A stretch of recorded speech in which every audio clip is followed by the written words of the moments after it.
Monsieur le ministre, monsieur le rapporteur, chers collègues, l'examen d'un projet de loi de règlement n'est pas une simple formalité. Voter pour, ce serait donner quitus à vos prédécesseurs, ce serait leur donner raison. Or, avant l'arrivée de ce texte dans l'hémicycle, la commission des finances que je préside a déjà refusé d'approuver ces comptes de la politique macroniste, non pas seulement une fois, mais 2 fois, avant et après la dissolution. Ce texte a été rejeté en commission car il y a une majorité qui s'opposait à la politique des gouvernements précédents. Je profite donc de cette intervention pour faire le bilan, non seulement budgétaire, mais aussi économique, de ces 7 ans passés. Depuis 2017, on nous promet la réduction du déficit à tout prix. C'était d'ailleurs votre priorité affichée, mais le déficit se creuse chaque année. Les décisions prises depuis 2017 parviennent à des prouesses qui font pâlir les économistes les plus chevronnés. En 2023, le PIB a augmenté en valeur et en volume, mais les recettes fiscales ont baissé.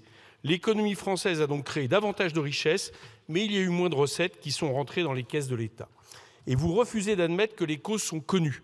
Il y a moins d'argent qui rentre parce que les gouvernements successifs d'Emmanuel Macron ont eu pour objectif de réduire toujours plus la contribution des plus riches au budget.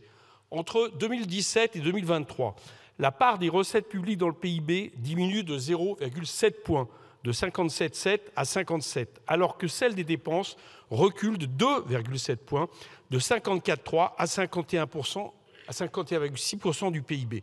Les recettes ont donc reculé 4 fois plus vite que les dépenses. Le déficit n'est donc pas creusé par une hausse des dépenses, mais par la baisse irrationnelle des recettes. Il y a d'abord les niches fiscales qui coûtent une fortune alors qu'elles ne sont réservées qu'à des privilégiés. Je ne citerai que le crédit d'impôt recherche qui ne bénéficie qu'aux grandes entreprises comme Sanofi, 7 milliards d'euros en tout. Les riches qui défiscalisent leur personnel de maison, 6 milliards d'euros. 41 milliards d'euros de superprofit pour CMA-CGM alors qu'elles ne payent presque rien grâce à la niche sur le fret maritime. Outre les niches fiscales, n'oublions pas les baisses d'impôts décidées depuis 2017 au profit exclusif des plus riches.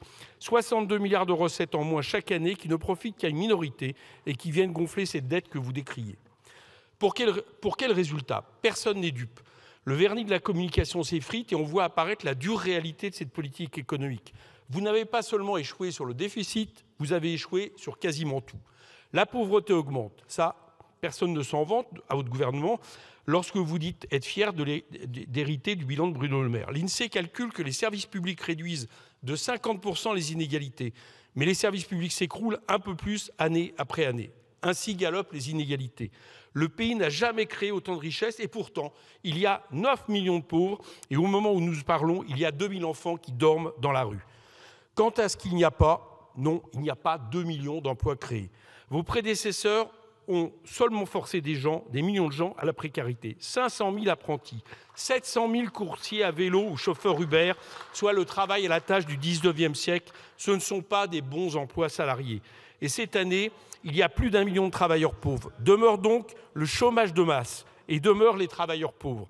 Et en 2023, 35% de la baisse du nombre de chômeurs s'expliquait par un changement des règles de calcul de statistiques de Pôle emploi. 100 000 personnes qui n'ont toujours pas d'emploi, mais qui ont disparu des statistiques.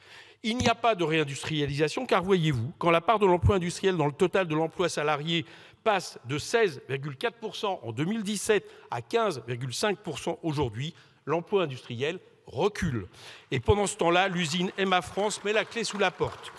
Il n'y a pas d'attractivité pour les investisseurs. Certes, on est en tête au nombre d'IDE en Europe, mais pas en valeur ni en nombre d'emplois créés. Ça, c'était le sacro-saint objectif de M. Macron. La Banque de France calcule que 1 500 milliards d'euros quittent la France à l'étranger, alors que 920 milliards entrent. Il y a plus d'argent qui sort que d'argent qui rentre. Il n'y a pas non plus de bifurcation écologique. Là, c'est une catastrophe. Vous annoncez l'an prochain 16% de budget en moins pour le ministère de l'écologie, 16% en moins, notamment 1 milliard pour le fonds vert, des centaines de millions pour ma prime Rénov', alors même, je l'ai dit tout à l'heure, que l'Institut I4C estime qu'il faut 50 milliards d'euros d'investissement en plus pour atteindre les objectifs climat pour l'État d'ici 2030 et 23 milliards pour les bifurcations pour les collectivités territoriales. Pas de transition écologique, pas de réindustrialisation, plus de pauvreté, plus d'investissements à l'étranger qu'en France et toujours le chômage, c'est donc un échec. Et pour finir sur la question budgétaire, je l'ai dit, la variabilité des prévisions montre là aussi un échec terrible qui quelque part interroge l'année 2023 qui nous est aujourd'hui proposée.